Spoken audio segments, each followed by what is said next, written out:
On Sirius 130, that's the EWTN channel. Hi, Alfredo. Hi, good afternoon. How are you?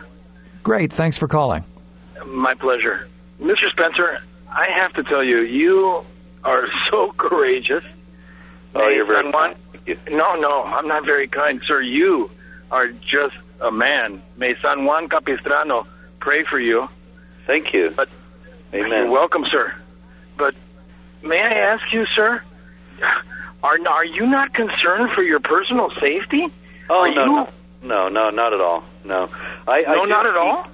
Well, okay. I do, whenever I'm speaking like in really hostile territory, like at a university, then I have a guard with me, or more than one, depending on how hot it is. But generally, no. Look, the thing is, if I stop doing this tomorrow, it's not as if I'm going to be immortal. Everybody's going to die, and there have to be some people who are willing to do the right thing, even if it costs, or we're going to lose everything that we have. I think people don't realize, especially among evangelical Christians, but also to some degree among Catholics, I find a tremendous quietism and passivity on this issue. And they all say, well, Jesus is going to win in the end. Well, this is great, but we have to remember that large sections of the world that were once flourishing centers of the church have been completely overwhelmed by Islam, and the Christians conquered, subjugated, converted to Islam, enslaved, tortured, imprisoned, everything else. And it could happen here. It could happen here, and we don't even realize. And so we have to have some people willing to take some risks to fight to prevent these things from happening. Well said. Thank you for calling, Alfredo. Let's go to Riyadh in Germantown, Maryland, listening on Guadalupe Radio. Hi, Riyadh. Yes, hi. How you doing, sir? Very good. Good. Mr. Spencer, with all due respect, I listened to part of the show, and I'm a little bit shocked and surprised that you would make the assumption that the Prophet Muhammad, peace be on him, was invented or never existed. And basically what you're concluding is that the Islam religion is a made-up religion. A couple questions I have. What proof, like you said, there's no proof that Muhammad did exist. What proof is there to show that the Prophet Jesus, peace be on him, existed, that does not exist to show that the Prophet Muhammad did exist? Okay, well, I already answered that. As a matter of fact, earlier in the show, maybe you missed it, but I took the first 60 years of the development of both religions, and so I'll repeat it very briefly. For the first 60 years after the time that Jesus was performing his public ministry, you have the letters of St. Paul that are written by the apostle to the Gentiles. You have the Roman writers, non-Christian Roman writers and Jewish writers writing about Christ and Christianity. You have the writing of one or more of the Gospels. And you have the proliferation of churches all over Europe and the Middle East. Now, in contrast to that, in the first 60 years after Muhammad is supposed to have lived, you have the Arabs conquering huge expanses of territory, but you have no mosques, you have no Muslims, you have no mention of Muhammad or the Quran or Islam, either from the Arabs and in the public inscriptions that they put on buildings, or the coins they issued, or from the non-Arabs in the writings that they left about the conquests themselves. When they spoke about the Ishmaelites, the Saracens, the Hagarenes, various names for these people who came out of Arabia and conquered them, and they speak in great detail about the conquest.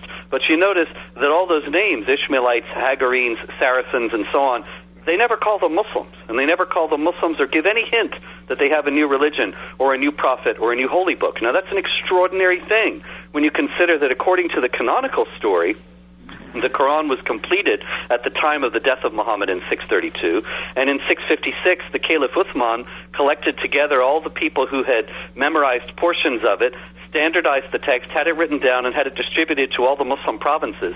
And yet there's still no mention that the Quran even existed from anyone, people who were supposed to be Muslims or the non-Muslims, until the early part of the 700s, 50 years after Uthman. And even then, the people who mention it, the first mentions of it, one of them is from a Christian writer who says that there are these people who they have this holy book, and they have several holy books, as a matter of fact, he says, the Quran and Surah Al-Baqarah. Now, as you know, Surah Al-Baqarah is the second chapter of the Quran. Correct. But clearly, in the beginning of the 8th century, if a writer is referring to it as separate from the Quran, the easiest explanation for that, the most obvious explanation for that, is that the Quran had not been collected together even at that time, as it is now constituted. And so that completely contradicts the account of Uthman that it was already distributed and well known by the 650s. If it was, then why is it in the 700s we're only getting mentions of it then, and even then not in the form in which it exists today? And so there are many, many other anomalies in the early time of Islam.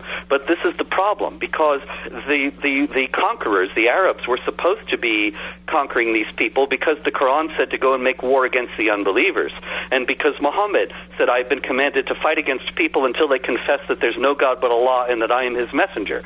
But nobody ever says any of that. You know, Sophronius of Jerusalem and the other writers in the conquered lands, when they speak about these people, they never say, well, they had this prophet who told them that they had to come out and conquer. They give no hint that there's a new religion involved at all. And I think that's a very glaring omission. Then you have very strange stories also of Abd al-Malik and Hajjaj ibn Yusuf in the 690s. And Abd al-Malik says, I collected the Quran together. Now, how is it that he did it if Uthman did it 40 years before that? But it makes much more sense that Abd al-Malik did it, and that he claimed that Uthman did it earlier in order to give his work an air of authenticity and authority by saying that it was something from antiquity. Whereas if the story of Uthman was true, then there's no reason for anybody to have invented the account that Abd al-Malik collected the Quran together. And so the whole thing points to the idea that it was all made up starting in the 690s and accelerating in the 700s and especially in the 800s. Now, on the contrary, most hadith was written during the Prophet's time and after his death, and those were written by his followers, same thing like the disciples wrote about Jesus Christ. Well, there's just no evidence for that whatsoever. I mean, with all respect, if the hadiths were written during the Prophet's time, everybody was very mum about them and gave no hint that they existed until the 9th century, a couple hundred years later. Where were they all that time, and why were they hidden away? That is not true. That is not true. It was in those times that there was the Islam religion flourishing. They mentioned the fact you're saying they did not mention the Prophet Muhammad in every topic is because the Muslims don't consider him anything but a prophet and a slave to God. They don't consider him God. They don't consider him this higher being like the Christians consider him. I'm talking about they never mentioned him at all.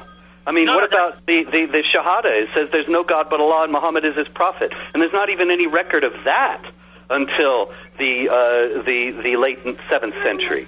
And so if that even existed before that, it's funny that there would be no mention. And also, like I say, there just isn't any record of any of the hadith until Muwatta Malik. Muwatta Malik was published in the 770s, and that already is almost 150 years after Muhammad died. And there's no hadith before Muwatta Malik. I would ask you to produce it if it exists. Well, there you go, Riyadh. I'm so sorry, but we're all out of time, and we've got to move on to just a few more callers. But please keep listening to Catholic Answers Live. I'm sure we'll have Mr. Spencer on again. So let's go now to Bob in Severna Park, Maryland. Hi, Bob.